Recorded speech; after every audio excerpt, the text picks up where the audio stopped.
Mr. President. Mr. President, I come to the floor to make a unanimous consent request.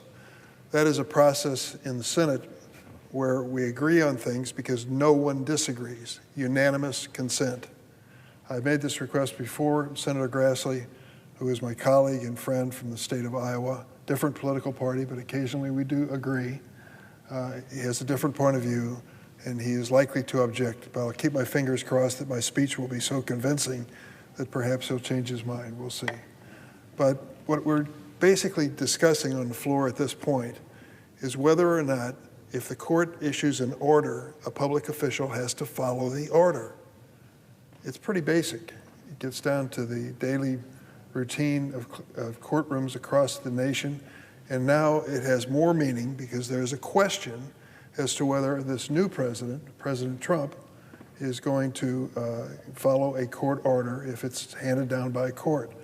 So my unanimous consent request is one on basic principle as to whether or not people, elected officials, are required to follow court orders. And I'd like to make a statement in support of what I'm offering. So I've come to the floor several times in recent weeks to speak about unacceptable attacks on the federal judiciary, the federal courts, by President Trump and his allies. These attacks are not only wrong, but dangerous. It's posing a serious threat to our constitutional order. I'm sorry to say that the attacks on our judges and our judiciary have not stopped as I've made these requests on the floor. Instead, they have grown worse. Last week, President Trump himself called for the impeachment of a federal judge simply because the judge ruled against the Trump administration. The president's MAGA loyalists were quick to pile on when he did that. Elon Musk has demanded the impeachment of federal judges dozens of times, and House Republicans rushed to introduce articles of impeachment in the House. In response to this unprecedented attack on the federal judiciary, Chief Justice Roberts on the Supreme Court issued a rare statement. It reads, and I quote, "For more than 2 centuries, it's been established that impeachment is not an appropriate response to disagreement concerning a judicial decision. The normal appellate review process exists for that purpose. Yet this relentless campaign against the judiciary has continued. On Friday, President Trump issued a wild rant that read in part, and I quote, this is the president, "Unlawful nationwide injunctions by radical left judges could very well lead to the destruction of our country." Quote, "These people are lunatics," close quote, the president's tweet read. There's been a lot of debate about when we will cross the threshold into a genuine constitutional crisis. I pray that it will never happen, but it will come down to a basic principle. The question is not when we're going to face this, it's whether we can afford to hold our breath and wait to see if the president will formally announce he will defy a court order. We must respond to the dangerous attacks on our courts and judges now. The Senate must speak with one voice, Republicans and Democrats, in defense of the judiciary, the separation of powers, the Constitution, and the country we love. This cannot and should not be a partisan issue. Last month, my colleague Senator Kennedy, Republican of Louisiana, admonished 2 Trump nominees who suggested in our hearing at the Judiciary Committee the executive branch can ignore court orders. Senator Kennedy said, and I quote, "Don't ever, ever take the position that you're not going to follow the order of a federal court, ever. Now, you can disagree with it. Within the bounds of legal ethics, you can criticize it. You can appeal it, or you can resign," end of quote. Earlier this month, Senator Cornyn, Republican of Texas, said, and I quote, "You don't impeach judges who make decisions you disagree with.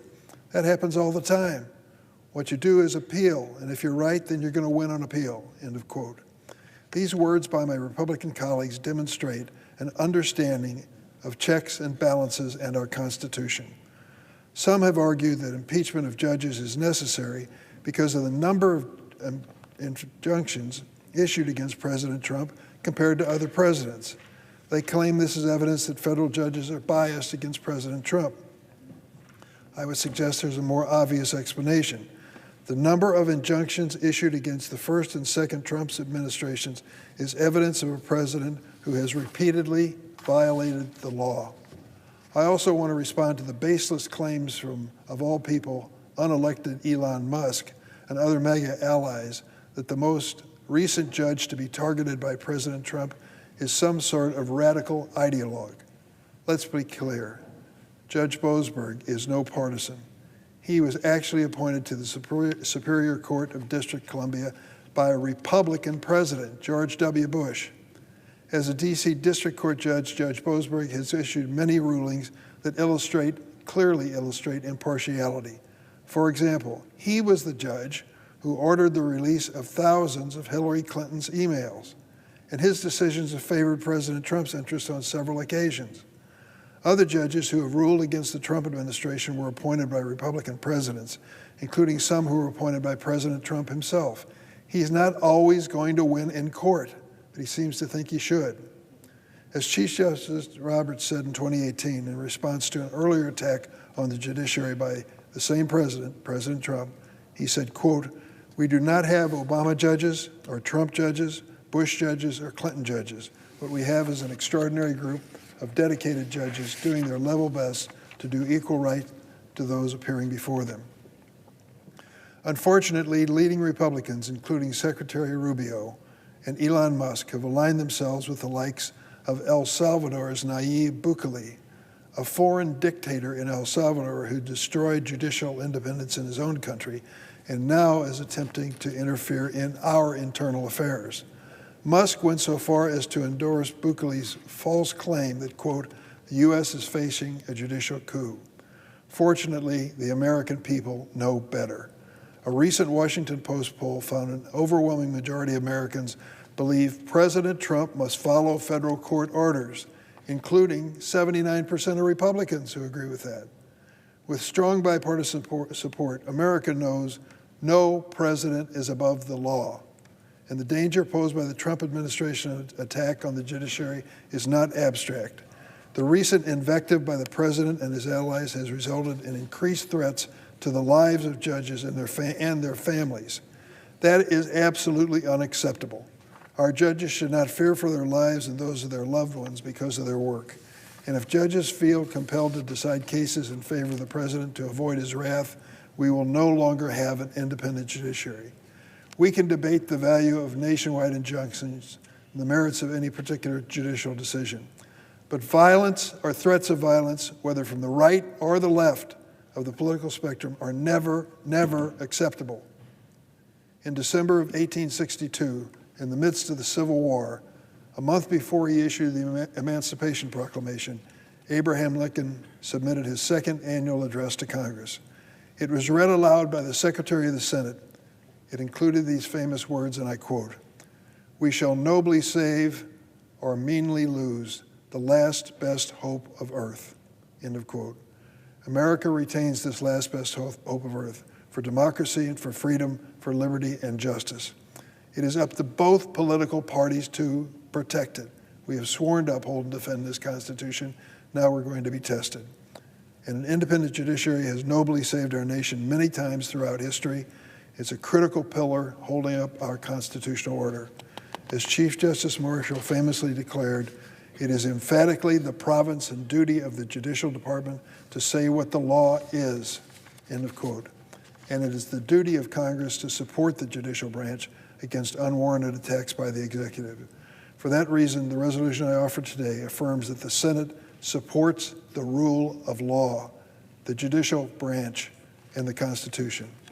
And so, Mr. President, as if in legislative session, and notwithstanding Rule 22, I ask unanimous consent that the Senate proceed to the consideration of S.Res. 136, affirming the rule of law and the legitimacy of judicial review, which is at the desk. Further, I ask the resolution be agreed to and that the motion to reconsider be considered made and laid upon the table with no intervening action or debate. Is there an objection? Reserving the right to object. The senator from Iowa. Before I give my reasons for objecting, I want to comment on a couple things in your remarks. Before you spoke, You spoke about the time that we often agree.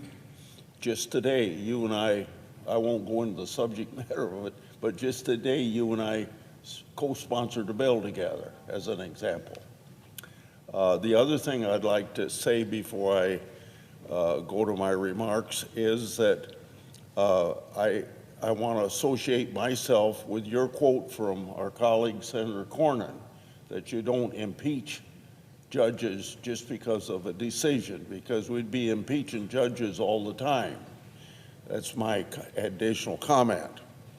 And the third thing is to inform you, I hope I can get, as chairman of the Judiciary Committee, get something moving in this area. I happen to agree with some Democrats that in previous years it said some judges have they have gone way beyond what a judge should do on national injunctions. And I hope to find a solution for that. I would hope that you and I maybe could work on that together, because I know Democrats have made that same accusation about district court judges in one district out of 93 in the United States applying their decision nationally. So now I would like to go to my reason for objecting. A few weeks ago, I objected to a version of this resolution because I considered something that both Republicans and Democrats do too much around here as nothing but a political messaging exercise. Today, I come here for the same reason. I won't stand by and allow my colleagues to imply that, quote unquote, the rule of law, those three words, only matters when there's a Republican president. As I explained a few weeks ago, the Biden administration engaged in 4 years of complete lawlessness. Instead of condemning it, Democrats viciously attacked the legitimacy of the courts for ruling against the Biden administration. The silence that we heard from Democrats about the rule of law during the Biden years is quite deafening. I won't repeat my last speech, but I'll expand on one of my previous objections. This resolution demands that the president comply with all court orders, but is completely silent about the role of the federal courts to adhere to the law themselves. For a number of years, but particularly in the last few months, we've seen increasingly sweeping, potentially lawless orders coming from any one of our 600 district judges out of the 93 districts we have. Although our founders saw an important role for the judiciary, individual judges have empowered themselves to become nationwide policymakers as opposed to interpreting law. And I consider this very dangerous. In the last few weeks, individual unelected judges made policy decisions for the whole country. Some examples include ordering the president to stop deporting foreign terrorists, directing the military to enlist and retain transgender service members, directing who will and will not staff the president's administration. That's really extraordinary, I think. And then lastly, example, ordering the immediate expenditure of billions of dollars. One judge even went so far as to order the government to pay out $2 billion taxpayer dollars and do it within 36 hours. Much of this would go to organizations not even involved in the case, and the government would never be able to get this money back, even if they ultimately won on appeal. In the 2 months since President Trump has entered office, his administration has suffered more of these sweeping orders at the hands of district court judges than the Biden administration experienced in 4 years. I want to emphasize that. More obstacles to carrying out what the president wants to do in 2 months and stopped by the court more than the entire 4 years of the Biden administration. Has President Trump chosen to ignore this avalanche of irresponsible court orders? Flat out, no. He's appealed these outrageous decisions just as he promised he would do when he said, quote, "I always abide by the courts, and then I'll have to appeal it." The answer is, I always abide by the courts, end quote. Appellate courts have responded by striking down many of the unlawful intrusions into presidential authority, but the core problem remains.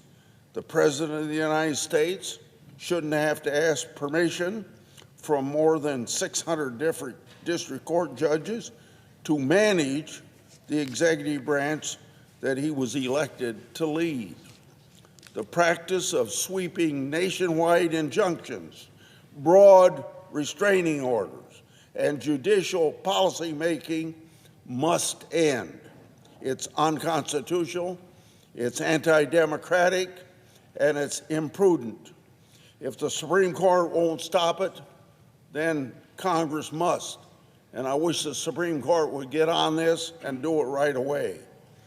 This issue isn't a partisan issue. And I want to work with Democrats, as I just said to Senator from Illinois. Democrats work with us to fix this. In the past, Democrats and Republicans have both criticized nationwide injunctions and the power of individual district judges. My Democratic colleagues have even proposed legislation to rein in some of these abuses.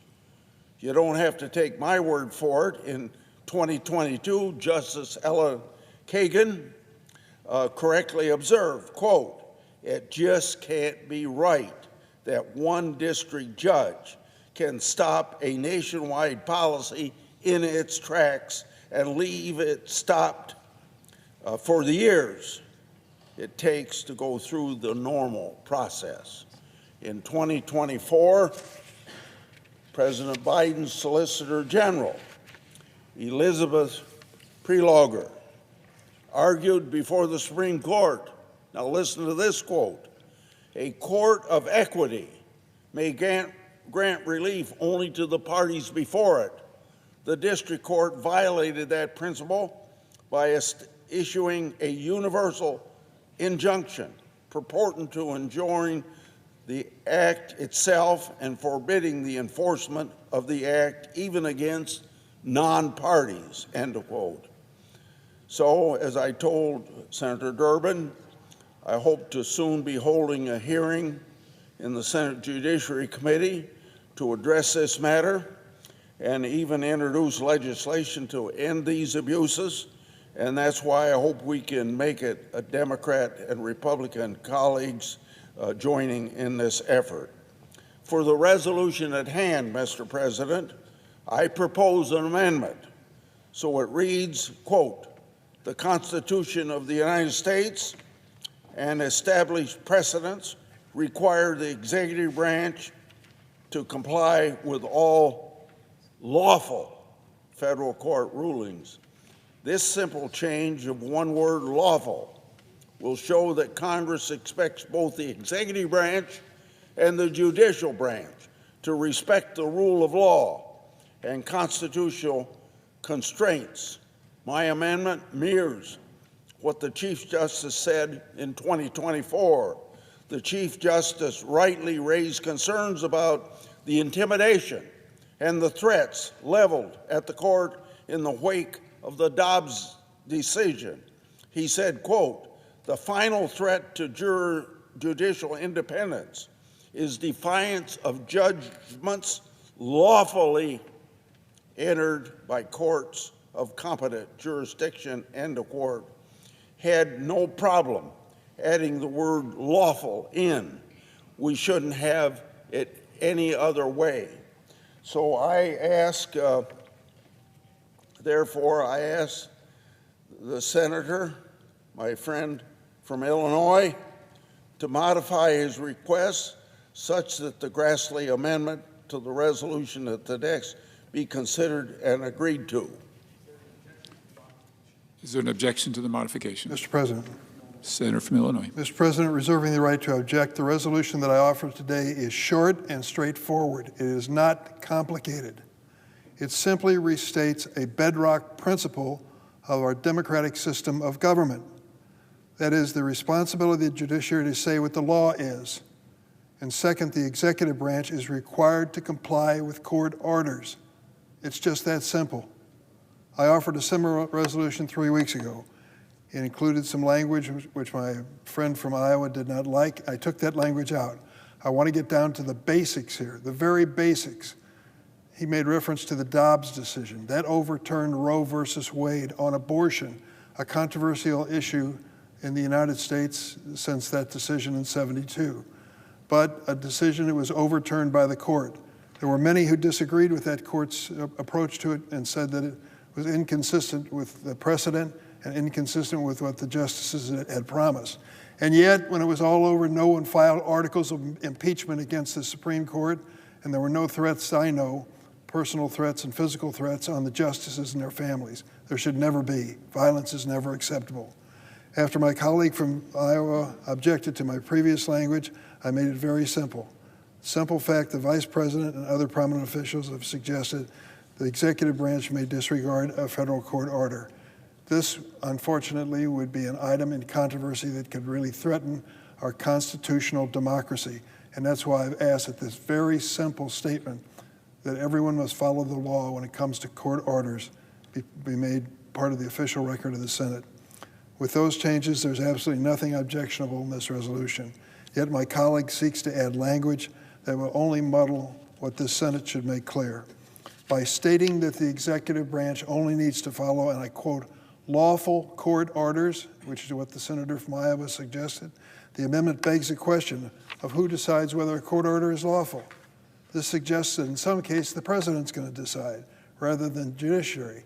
The responsibility to decide whether a court order is lawful is, in the words of Chief Justice Marshall, quote, emphatically the province and the duty of the judiciary. If the president disagrees with a court order, his only option is to appeal it. And I've added language to my resolution stating that simple fact. Otherwise, the president would be above the law. America does not accept it, the Constitution does not accept it, and we should be bold enough and courageous enough to stand on a bipartisan basis and reject it as well. The other amendment implies that courts are ruling against the administration because of, quote, different policy preferences rather than following the law.